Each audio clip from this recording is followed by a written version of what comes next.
जय जय रघुवीर समर्थ।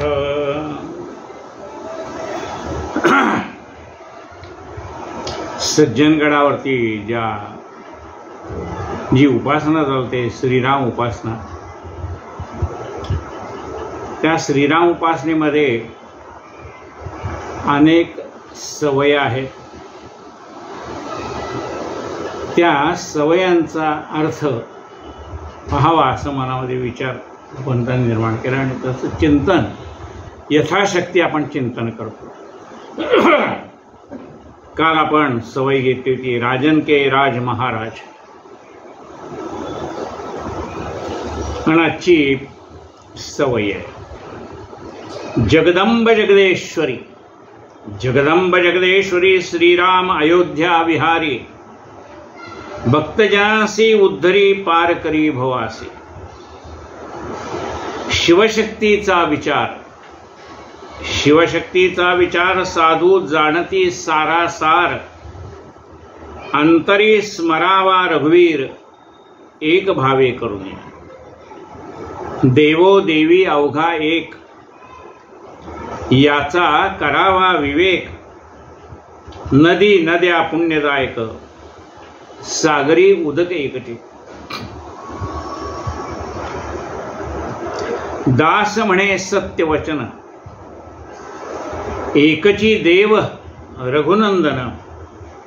अवघा व्यापक आपण साधुसंत जाणती। जय जय रघुवीर समर्थ। जगदंब जगदेश्वरी,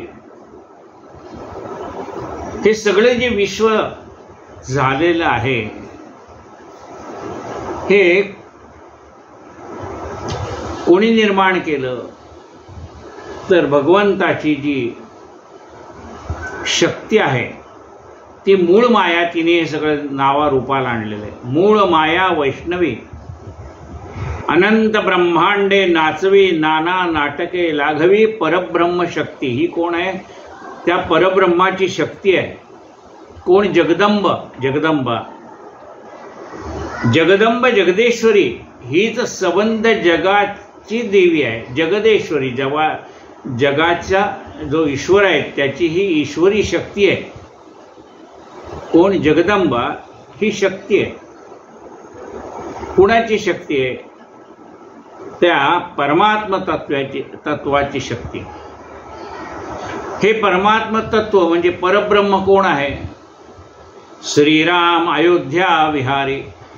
हा अयोध्येमध्ये वास करणारा हा श्रीराम हे परब्रह्म आहे आणि जगदंबा ही त्या परब्रह्माची शक्ती आहे।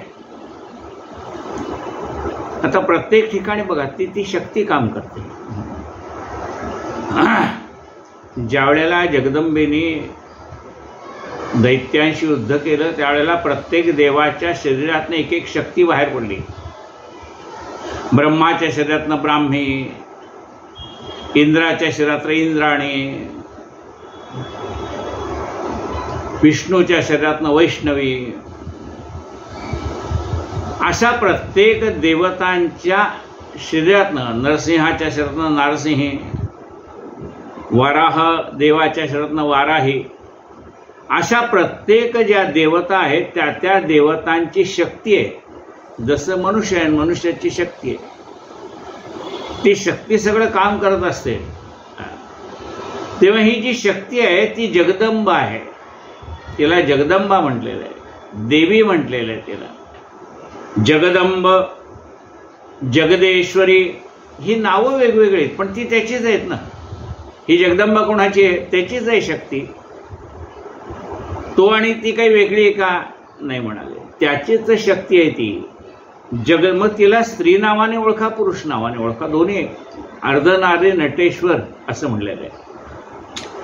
जगदंब जगदेश्वरी म्हणजे रामाचं नाव घेताना काय म्हणतो आपण? सीताराम, नुसतं राम म्हणत नाही, सीताराम। पार्वती पते हर हर महादेव, पार्वतीचं नाव आधी मग हराचं नाव, आधी सीतेचं नाव मग रामाचं नाव, सीताराम। पार्वती पते हर हर महादेव। तेव्हा हे सगळ्या देवतांची नावं आधी येतात, मग देव. जगदंब जगदेश्वरी, श्रीराम अयोध्या विहारी, भक्त जनासी उद्धरी, पारकरी भवासी. हा परमात्मा आपल्या ह्या शक्तीच्या रूपाने अनेक भक्तांचा उद्धार करतो. या भवसागरातनं तो पहिल्या तीराला नेतो. म्हणजे ज्या भक्ताला ऐहिक सुख पाहिजे त्याला ऐहिक सुख देतो, ज्या भक्ताला पारलौकिक सुख पाहिजे त्याला पारलौकिक सुख देतो. तुम्ही जे मागाल ते देव देणार नो. काय मागावं हे कळलं पाहिजे. समर्था पुढे काय मागो कळेना. जे मागाल ते तो देव द्यायला तयार आहे, फक्त आपल्याला काय मागावं हे कळलं पाहिजे. भक्त जनासी उद्धरी, पारकरी भवासी. शिव शक्तीचा विचार साधू जाणते सारासार. शिव आणि शक्ती. शिव म्हणजे शंकर आणि शंकराची शक्ती ही जगदंबा पार्वती माता. पण शंकर आहेत आणि शंकराची शक्ती आहे, हे दोघं कसे एकरूपच आहेत. परमात्मा आणि परमात्म्याची शक्ती एकरूपच आहे. तेव्हा हे कोण जाणतं? साधू संत जाणतात की हे सगळं विश्व निर्माण केले त्या शक्तीने.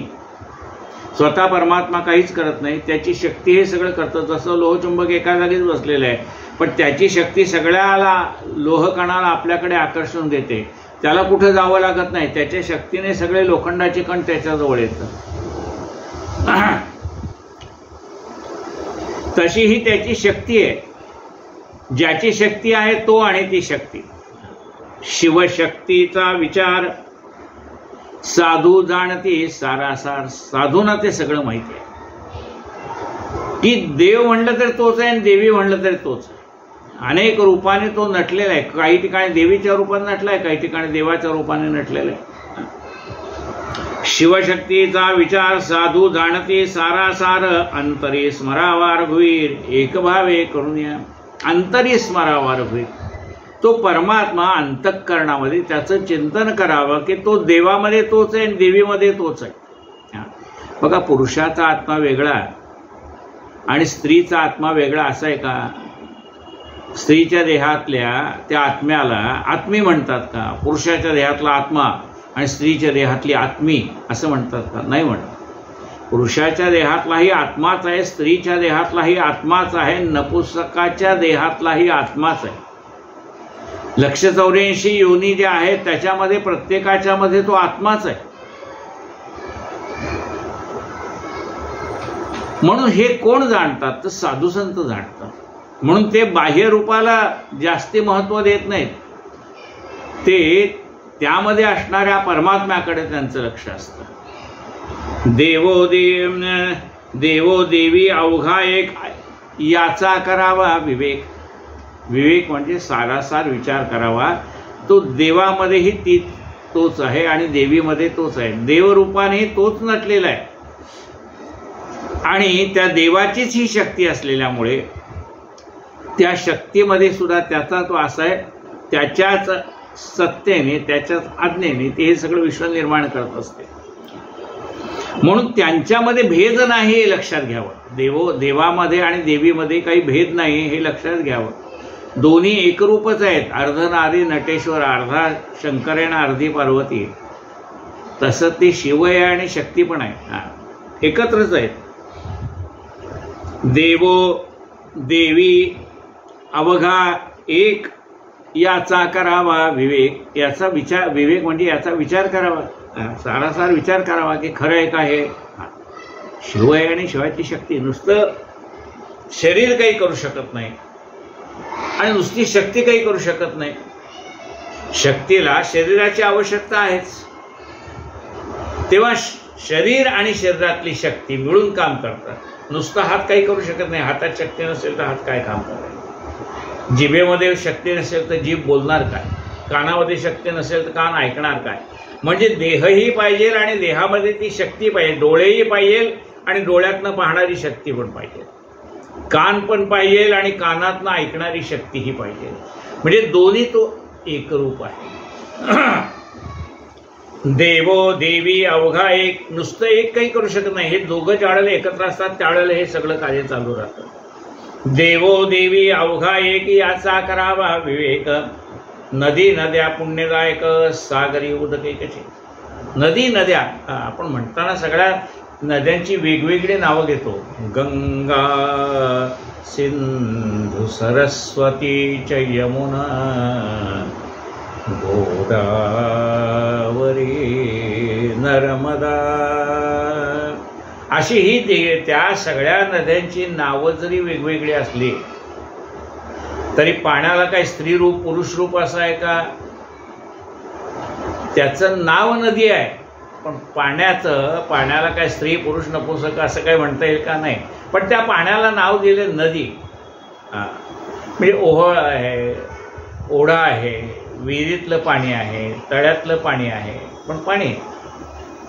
पण हे जे आहे ते नद्यातलं पाणी आहे, आणि म्हणून त्या वेगवेगळ्या नद्या ओळखता याव्यात म्हणून त्याला वेगवेगळी नावं दिलेली आहेत. पण पाणी सगळीकडे एकच आहे का नाही? ओढ्यातला असो, विहिरीतला असो, पार्टीतला असो का त्या नदीतला असो, पाणी एकच आहे. हे तत्व जाणलं पाहिजे. काय पहा, नदी नद्या पुण्यदायक आहे. सगळं ठिकाणचं जे पाणी आहे ना, आपण जरी गंगेपासून दूर असलो आणि आपण काय घेतलंय, गंगाळ. गंगा ज्याच्यामध्ये प्रविष्ट होते त्या भांड्याला गंगाळ असं म्हणलंय. गंगाळ म्हणजे प्रत्येक पाणी हे गंगेचं स्वरूप आहे.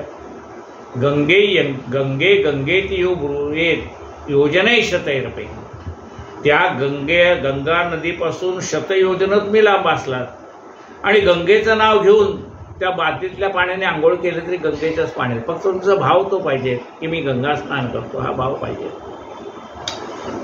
देवो देवी अवघा एक याचा करावा विवेक, नदी नद्या पुण्यदायक सागरी उदके एकचे. या नदी नद्या सगळ्या पुण्यकारक आहे, पण त्या समुद्राला मिळाल्या की त्याला समुद्र हे एकच नाव आहे. त्याच्यामध्ये सुद्धा पाण्याशिवाय दुसरं काही नाही. नदी नद्या पुण्यदायक सागरी उदक एकची. ते एकदा सागरामध्ये गेले की एकच पाणी तयार होतं. मग म्हणाले, अहो ते मगाशी तुमच्यामध्ये गंगा आली ना, सरस्वती आली ना, यमुना आली ना, त्यातलं पाणी आम्हाला थोडं गंगेचं पाणी द्या, थोडं यमुनेचं द्या, थोडं. नाही म्हणले, एकदा त्यात मिसळून गेलं ना की मग त्याचं एकच नाव झालं ते सागर. त्याच्यात सुद्धा पाण्याशिवाय दुसरं काय? नदी नद्या पुण्यदायक सागरी उदक एकचे. दास म्हणे सत्यवचन. रामदास स्वामी म्हणतात हेच वचन खरं आहे. कुठलं वचन खरं आहे? दास म्हणे सत्य. हे सत्य आहे, हे वचन सत्य आहे. काय? एकची देव रघुनंदन. हा एकच परमात्मा सगळ्यांच्या हृदयामध्ये प्रविष्ट झालेला आहे. कोण? राम. हृदयस्थ झाला नारायण, प्रेरणा केली श्रीराम. ह्याला विचारलं अर्जुनाने कृष्णाला की देवा तुम्ही राहता कुठे? हृदयेत तिष्ठती अर्जुना. अर्जुना, मी प्रत्येकाच्या हृदयामध्ये राहतोय. चाले हे शरीर कोणाचे, सत्य कोण बोलविते हरविण. या शरीराला मीच चालवतोय म्हणाले. दास म्हणे सत्यवचन एकची देव रघुनंदन. हा एक रामच या सगळ्या विश्वाला चालवतोय. अवघा व्यापक आपण साधू संत जाणते. हा परमात्मा सर्वाला व्यापून दशांगुले उरला. म्हणजे काय? समजा आपण नदीमध्ये गेलो किंवा नळाखाली हा तांब्या धरला तर हा तांब्या भरून ज्यावेळेला ओसंडून व्हायला लागतो त्यावेळेला आपण काय म्हणतो? तांब्यामध्येही पाणी आहे आणि ह्या तांब्याच्या बाहेर सुद्धा पाणी आहे. हा तांब्या जर समजा तुम्ही भांड्यामध्ये बुडवला, पाण्याच्या भांड्यामध्ये, तर काय होईल? आतही पाणी असेल आणि बाहेरही पाणी असेल. तसा हा परमात्मा दशांगुले उरला. 10 अंघोळ उरलेलं आहे. म्हणजे 10 अंघोळ कुठली आहे? ही 4, ही 4 आणि ही 2. दशमस्थानामध्ये तो परमात्मा आहे. तिथून प्राण जातो, ब्रह्मांडाला प्राण जातो. म्हणजे तो परमात्मा दशांगुले उरला, 10 अंगुळ सगळ्या ह्या आपल्या शरीराला व्यापून पुन्हा तो आहेच.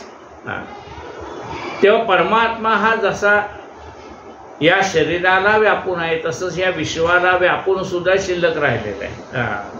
पूर्णात पूर्णमुदच्यते पूर्णस्य पूर्णमादाय पूर्णमेवावशिष्यते, सगळ्याला भरून व्यापून तो शिल्लक राहिलेला आहे.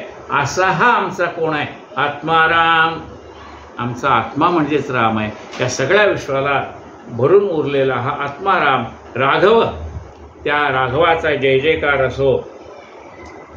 अवघा व्यापका आपण साधुसंत जाणती. साधुसंत ह्या परमात्म्याला म्हणजे आत्मारामाला जाणतात.